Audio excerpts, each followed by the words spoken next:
And a very warm welcome to Wellbeing Mission Control. It's a chance to explore all the different aspects of well-being, physical, mentally, emotionally, and see if we can find a better pathway to follow that will improve the quality of our lives. Having said that, let me thank you very much for joining me on this beautiful sunny day. And let's talk about self-healing, because most of us would accept that we have a certain degree of emotional pain. Whatever the cause may be, it only takes a casual conversation, a little bit of trust, and people are willing to discuss all of the strange things that have happened in their lives, the challenges and traumas they've faced, but in many ways have defined who they are as a personality. And I'd start by saying that a whole sense of self is very much determined by our upbringing, by our social conditioning, by the events that have left their imprint on our hearts and have led us perhaps to become a little cautious in life, sometimes almost expecting to have pain and suffering and letdowns. But the real question, and it's an area that you might have worked in, well, yourself and perhaps with others, is about how do we overcome these challenges? Is there a pathway to self-healing? Well, we could talk about this for hours, so your feedback is very, very much appreciated. I'd love to know what you think about the subject. But let's talk about one particular aspect of self-healing that I hope might be helpful for you. And it's an idea that we touched on in the last video, that everything that happens in our lives triggers a response, an emotional response. We add meaning. Now, for most of us, our past is so deeply embedded in our sense of who we are and our personalities that it's almost as if we're afraid to let go of the past, because it implies that we might be letting go of some part of ourselves, that we may be losing an integral part of our personalities in letting go of the past. But with all respect, our connection to the past is through our memories. Memories are notoriously unreliable, and all of our experiences are filtered through this emotional interpretation.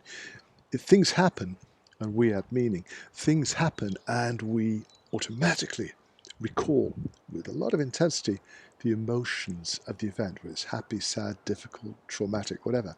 There's always this emotional connection. But guess what? The moment that you realize that you are adding this emotional response, this conditioned reflex, you realize that you can choose not to have that response. Let me explain. Actually saw this many years ago, and it left a deep impression on me. An individual who'd gone through the kind of traumas that we are not going to talk about in this video, but let's just say that it would have left an indelible mark on most of us. It would have shaped who we are and how we are for the rest of our lives. But the question which transformed her understanding was, what did you have for breakfast? And there was a moment of understanding. It was quite extraordinary. But she grasped the fact that she experienced things and she had created an enormously complex emotional story about these events, as all of us would, but that she had added the meaning. And the question was, well, did you add meaning to breakfast? Both are a series of events. These things happened, but once we separate ourselves from the habit of adding an emotional response, these events lose their traction. They lose their influence in our lives. They happened, but so did breakfast. And in a way, it sounds so crazy because it's as if we're trivializing some of the things that have happened, but we're not. We're not denying them. We're simply detaching the emotional responses that we've been conditioned to impose on all of these events. That's a game changer. The moment that we become emotionally detached from whatever happened, we see the events objectively. Yes, they happened, but we're no longer emotionally engaged with the events. That changes absolutely everything, because there is a risk that applies to all of us, that we tend to focus very much on what we think happened in the past, and that focus creates the tendency of repetition. For most people, The future is simply a repetition or an extension of what's happened before. The moment we detach ourselves from this habit of adding emotion, we take the fuel, the energy away from those events. And then the future is no longer an extension of the past. It's no longer cast into the shade of difficult events. It stands as a blank sheet, a fresh sheet on which we are now able to describe, write, or paint whatever we want. So the future is no longer connected to the past.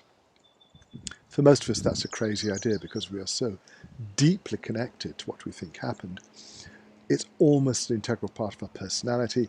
We can't imagine being emotionally detached from the past without being emotionally detached from our sense of self. That wouldn't be a bad thing because most of our personality, as you know, is completely artificial, grafted onto us during our early childhood. But what I'm arguing for today is simply an ability to take events and to see them as things that happen, but not necessarily to you personally. Take away the emotional engagement, and these things are just events. That's deeply liberating. The moment you break that chain of connection, the past is no longer able to influence you. You don't carry the pain, you don't carry the fear. You can actually free yourself from some of the trauma you've experienced. Interesting. This is not theoretical. This is something I can attest to personally, something that many people I've worked with have experienced. So it's an idea that's worthy of our attention, a simple, direct way for us to break the chain of connection to what we think happened so that the future becomes a brighter, fresher, and perhaps more fulfilling experience. On that very positive note, I'd love to know what you think. May I wish you the most wonderful day, and I look forward to being back with you again in the near future. Bye for now.